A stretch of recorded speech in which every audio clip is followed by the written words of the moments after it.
I used to own a small Halloween theme shop.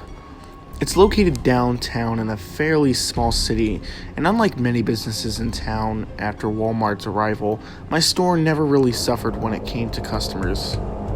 Of course, it was only open for a month of October. I sold a lot of unique things you might find in other novelty stores in the bigger cities, but for cheaper prices. I really didn't do it for a profit as much as I did it to celebrate the spooky Halloween spirit. I also love to celebrate that spirit by doing my best to scare the crap out of people every Halloween. One particular Halloween, my chosen victim was my buddy Alex. He was pretty relaxed and a calm guy most of the time, so he was the perfect person for the plan I had in mind. First, you should know that I always begin packing up my store every Halloween fairly early in the morning, as it is unlikely to get customers on the holiday itself.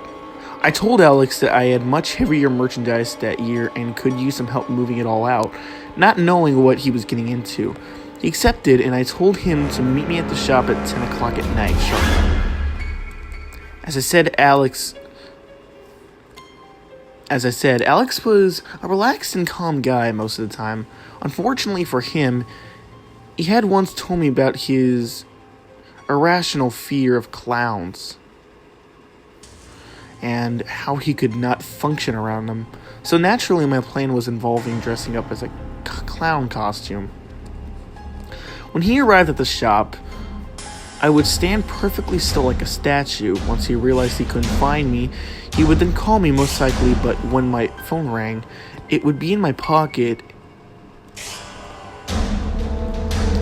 It would be in my pocket of an apparent clown statue, and when he came over to investigate, I'd give him the best scare of his life. Pretty simple plan, right?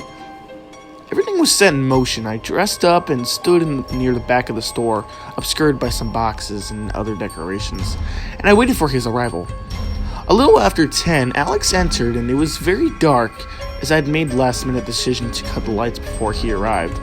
He called my name a few times, but of course, he didn't respond. I heard him walking around a bit, looking around the shop for me. I could barely hold back laughter. After a bit more shuffling, I heard Alex speak in a defensive tone. "Not funny, dude." I looked around, but there was definitely no way he could see me right now. Even if I had twitched or anything, I couldn't play dumb. "Come on, man," he repeated again, sounding angrier this time. "That's not funny." Confused, I quietly adjusted a nearby stack of boxes so I could peer through the crack toward his voice. I couldn't make out his shape very well, but I knew for sure he was not looking in my direction. Suddenly my phone rang. I heard Alex turn toward the sound instantly, and I froze, giddy with excitement that the plan might be working. But as he approached, I realized he wasn't holding his phone, and a wave of disappointment fell over me as I discovered my prank had been ruined by another caller. "Alright, fine, you got me," I announced shortly after the phone stopped ringing, taking off my mask and stepping out into the open. But Alex's face didn't look relieved. His face twisted in such horror that I had never seen before. He began yelling and spouting panic words, and I spent a few minutes trying to get him to calm down. He explained to me that when he entered the store, a man in a clown costume had stared at him and began walking slowly towards him. But when my phone rang, the man had dashed right out of the store. Alex had no idea that I was actually hiding in the back the whole time. I honestly don't want to think what would have happened if Alex had showed up late that night,